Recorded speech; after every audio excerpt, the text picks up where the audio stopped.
¿Qué tal, amigos? Continuamos con la lectura y los comentarios sobre la carta de San Juan Pablo II a los artistas.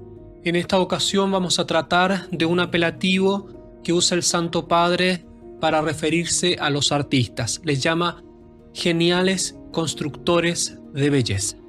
Comencemos a revisar entonces este magnífico texto.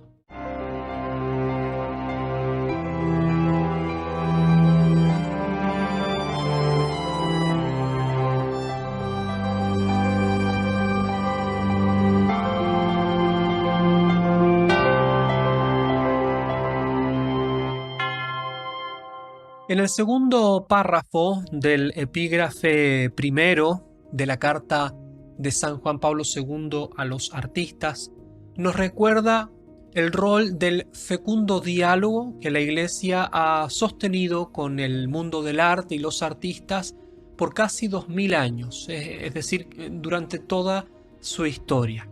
Allí nos dice el Papa: con este texto quiero situarme en el camino del fecundo diálogo de la Iglesia con los artistas que en 2000 años de historia no se ha interrumpido nunca y que se presenta también rico de perspectivas de futuro en el umbral del tercer milenio. Y con la expresión "no se ha interrumpido nunca este diálogo", el Papa nos recuerda que la Iglesia, institucionalmente hablando, siempre ha dialogado con el mundo del arte y con los artistas. Basta ver las grandes y magníficas obras de nuestro mundo occidental para darse cuenta, mediante pruebas históricas, de la validez de esta afirmación. Pensemos además en las declaraciones de los documentos pontificios, eclesiásticos, oficiales, en el Concilio de Nicea, en el 787 después de Cristo, en el contexto del iconoclasmo o aniconismo, o también en el Concilio de Trento en 1545, y ya en la modernidad, en los años 60, con el Concilio Vaticano II. Allí nos dice, por ejemplo, el texto de la Sacrosanctum Concilium número 122.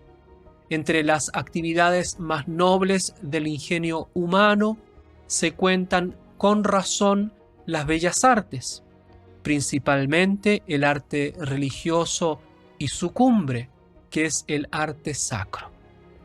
En esta declaración se manifiesta la dignidad del arte, que va de más en mejor, siempre aspirando a la excelencia, y manifiesta la profunda estima que tiene la Iglesia en todas las épocas, como hemos dicho, que considera el arte como una vía y medio legítimo hacia lo trascendente.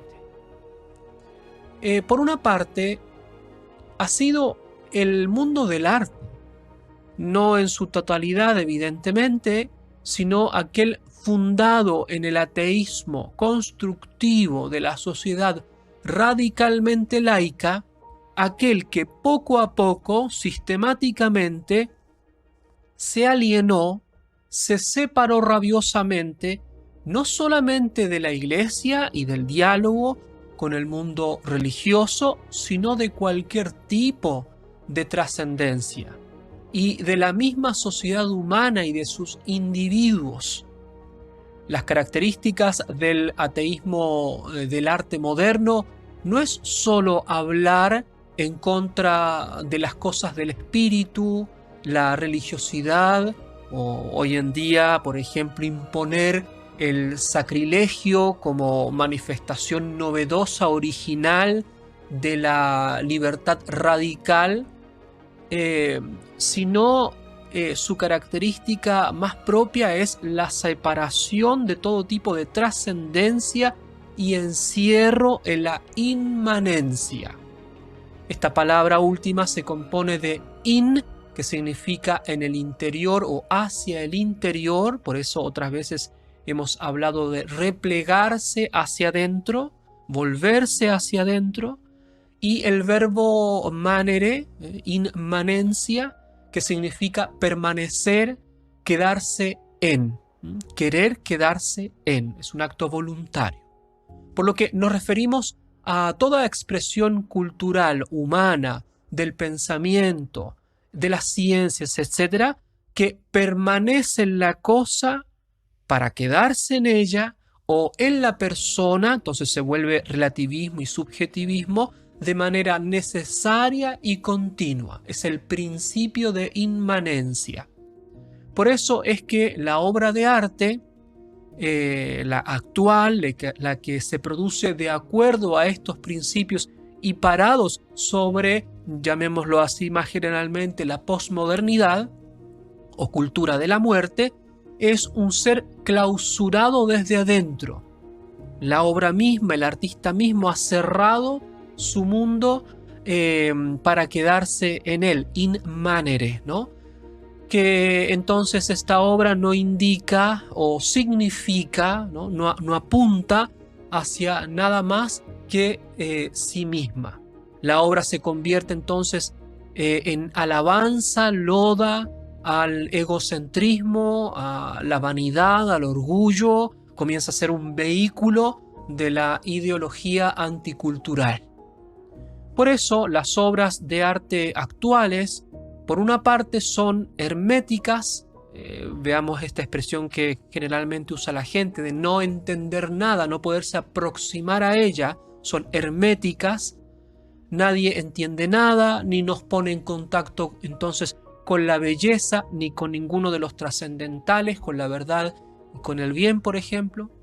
Y por otra parte, son contenedores o cajas vacías y por lo tanto abiertas a cualquier interpretación. Pueden ser llenadas de cualquier significado.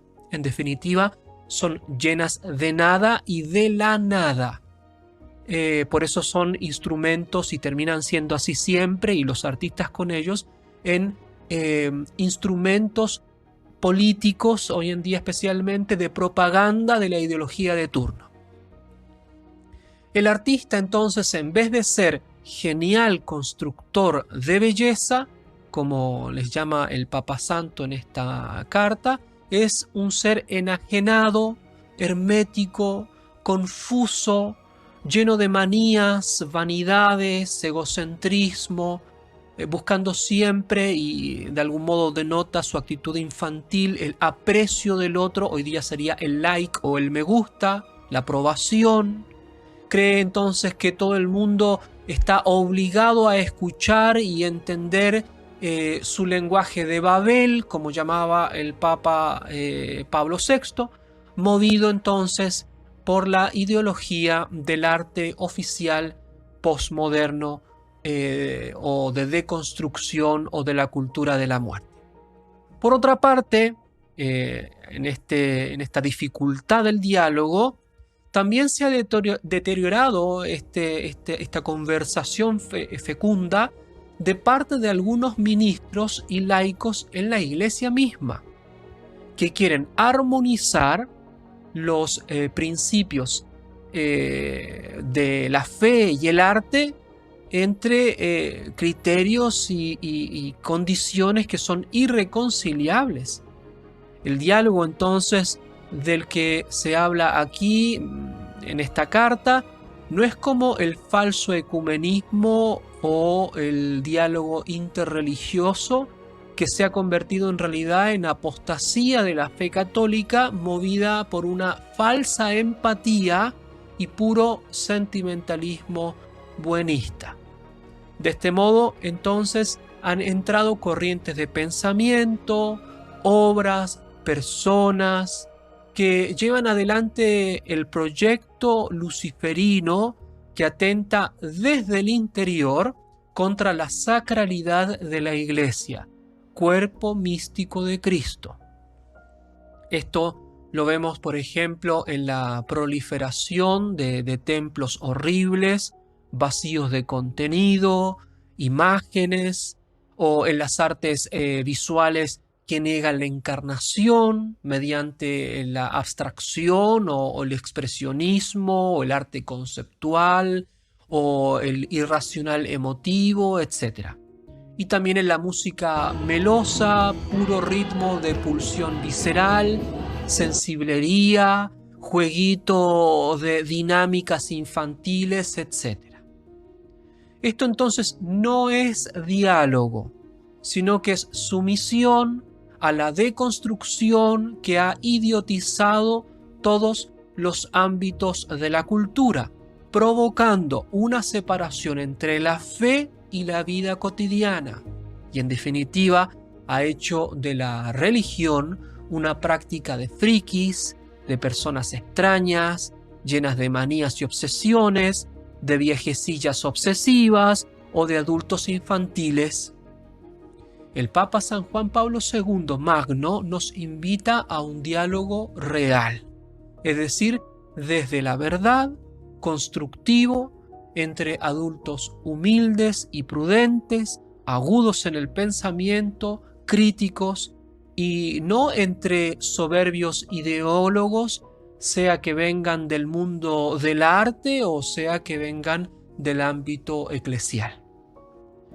Al inicio de la carta les llama a los artistas geniales constructores de belleza. Está hablando de la belleza artística, no de la belleza natural. Por lo tanto, se pone en la línea del lenguaje analógico y no unívoco del que mencionábamos en los primeros capítulos. Es decir, que la belleza de la naturaleza y la belleza del arte tienen algo similar y algo distinto. Porque el artista, al construir, al elaborar, al crear las obras de arte, de algún modo encarna la belleza original, auténtica, aquella que él mismo voluntariamente ha podido y ha querido contemplar y experimentar, que se halla entonces en la naturaleza como salida de las manos del Creador, pero que ha pasado por el espíritu del artista, por el mundo interior del artista, para encarnarse en su obra. Por eso dirá más adelante que se debe contemplar al Creador para conocer el oficio del artífice. Es una de las dimensiones de la mímesis del mundo griego, es decir, es una palabra que significa el arte imita a la naturaleza. Pero ¿qué quiere decir con esto? Que no es una mera copia, entendida como una clonación, como luego se va a dar y entender en el mundo de la academia francesa racionalista.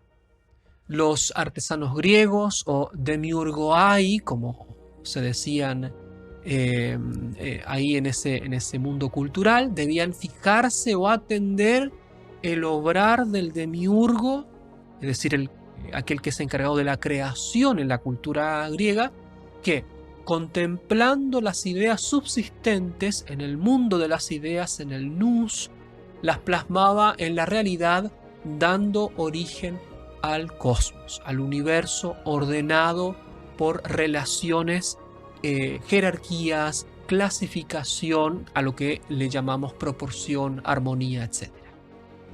Y Santo Tomás de Aquino, cuando habla del modo parabólico o poético de Cristo en los santos evangelios, nos dice que es spiritualia sub metaphoris corporal, es decir, es una manifestación de las cosas del espíritu, las cosas espirituales, por medio o bajo la metáfora de las cosas corporales. El artista entonces presenta nuevamente la belleza, encarnándola en una entidad artísticamente transfigurada y significativa, como son la mayoría de las obras de los seres humanos hechas en cuanto ser humano. Esto entonces se opone a las obras que quieren dejar los materiales crudos, por ejemplo, las piedras de los nuevos mosaicos, ¿no?, que se ven en las iglesias modernas, o la cera de abeja en los cirios pascuales, casi sin elaborar, o las manchas de las pinturas religiosas, incluso lo que se llama la nueva iconografía, los ritmos viscerales en la música, etc. Los artistas, dice el Papa Magno, son aquellos capaces de intuir el pathos con el que Dios contempla su creación. Con esta palabra pathos griega se refiere a la emoción profunda, existencial, que remece el interior del sujeto creador. Y al hablar de intuición, quiere decir el conocimiento por connaturalidad al objeto conocido, no a la fantasía de la intuición entendida como sexto sentido. Este pathos no es, eso sí, un sentimiento como cualquier otro, sino que es el intelecto actualizado por la actualidad de la cosa contemplada. Es decir, cuando se ofrece en su inteligibilidad. Por eso brilla como bella, se hace inteligible, capaz de ser aprehendida por el intelecto.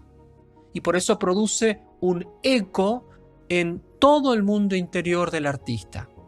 Y por medio de él, a todos los que aprecien la obra de sus manos. El artista entonces y su obra se convierten como en un puente entre dos mundos.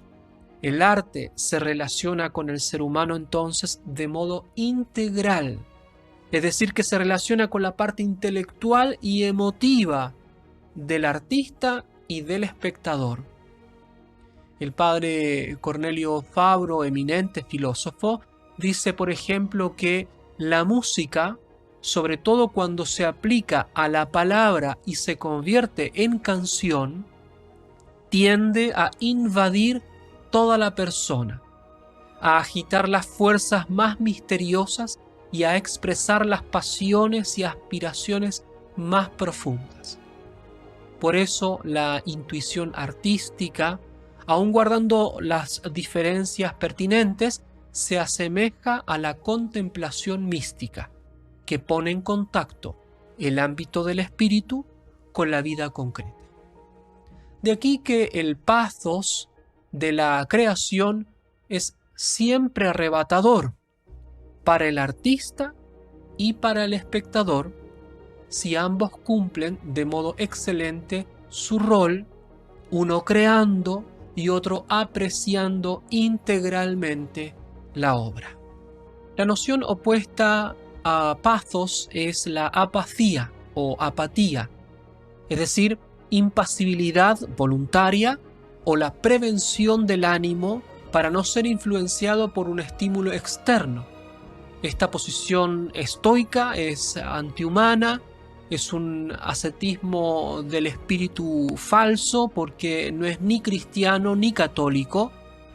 Recordemos, por ejemplo, que hasta nuestro Señor Jesucristo, la dicha encarnada, lloró por la muerte de su amigo Lázaro o se alegraba de encontrar la oveja perdida. De ningún modo nuestro Dios es un Dios apático, ¿no? Impasible. No representa al panteón griego o pagano del motor inmóvil que deja el mundo a sus andanzas sin importarle nada, ni tampoco es la nada de la filosofía o prácticas extremo orientales tan dañinas y tan de moda también entre personas creyentes. Aquí tenemos entonces dos extremos dañinos. Por ejemplo, los templos vacíos y las expresiones melosas y sensibleras. El verdadero arte se mueve en la virtud, en el justo medio. Es decir, une armónica y jerárquicamente el mundo del espíritu y el mundo de la materia. El artista debe ser entonces experto en estas dos dimensiones, sin rechazarlas, si es que pretende entonces conectar estos universos y ofrecerlos de manera encarnada en sus obras. El divino creador, que luego de cada obra, lo que leemos en el libro del Génesis, experimenta el pathos y afirma que su creación es buena y bella, según los conceptos griegos, ¿no? Él saca el ente, la realidad ex nihilo, de la nada. El creador auténtico, entonces, ese que contempla que su creación, la obra artística de sus manos es buena y bella, ejercita su rol eminente de ipsum esse subsistens en su bonum diffusivum sui, es decir, que es el ser subsistente que participa de su propio ser y comunica el bien de su naturaleza, porque Él es el bien, la verdad y la belleza mismas. Es increíble que el Papa Magno indique que el artista comparte algo de ese divino pathos con el que el sumo artista, el creador por antonomasia, paradigma de todo creador, que ha sacado ex nihilo la realidad de la nada y luego la contempla como obra buena y bella. Ese le participa de este pathos al artista. Así debería ser entonces el estado mismo del artista cuando crea y cuando ve la obra de sus manos producida eminentemente, especialmente si la ha hecho entonces con generosa y apasionada entrega, como dice en la dedicatoria de esta carta. Su obra entonces no puede ser una fácil crítica o demostración de la dureza de la vida en la lógica de la negatividad, pensando en los criterios del posmodernismo del pensador Adorno, sino que es un pathos o una emoción intelectual fecunda, llena de vitalidad, de esperanza y gozo. Por lo que si quiere encarnar estos valores, estas virtudes, estos elementos trascendentes, quiere comunicarle a la gente esa belleza original, tiene que hacerlo del mejor modo, con la mejor técnica, con los mejores materiales, aún guardando las proporciones entre la experiencia mística y la artística, para que no confundamos una con la otra. Podemos citar la catequesis de San Juan Pablo II sobre el Espíritu Santo en el año 1990, que nos habla de la participación del artista en este pathos divino. Dice así: el Espíritu de Dios anima la palabra y la vuelve vital. Comunica al profeta y a su palabra un cierto pathos divino, por el que se hace vibrante, a veces apasionada y dolorosa, y siempre dinámica. El artista que hace bien su trabajo y además se dispone a la acción de la gracia santificante que lo amplifica, permite entonces que su obra vibre con energías nuevas que pueden cambiar el mundo y ayudar a las almas a la salvación. El arte entonces está llamado a comunicar la belleza que resplandece e ilumina el alma, de modo que todo hombre, todo ser humano que viene a este mundo pueda experimentar en la obra concreta el pathos divino de lo verdadero, bueno y bello. Por eso la Iglesia dialoga y colabora con las artes, porque entiende, y así ha sido durante estos 2000 años, que es camino para elevar la dignidad del hombre y le hace pregustar de algún modo los gozos del paraíso y la plenitud de una vida integral. Queridos amigos, entonces en un próximo capítulo continuamos comentando y leyendo la carta de San Juan Pablo a los artistas. Si eres nuevo aquí y te gustan estos temas, suscríbete y comparte este video para que así muchas más personas puedan entusiasmarse nuevamente con este mundo maravilloso de las artes. Te dejo la bibliografía en la descripción del video y nos vemos a la próxima. Que Dios los bendiga mucho.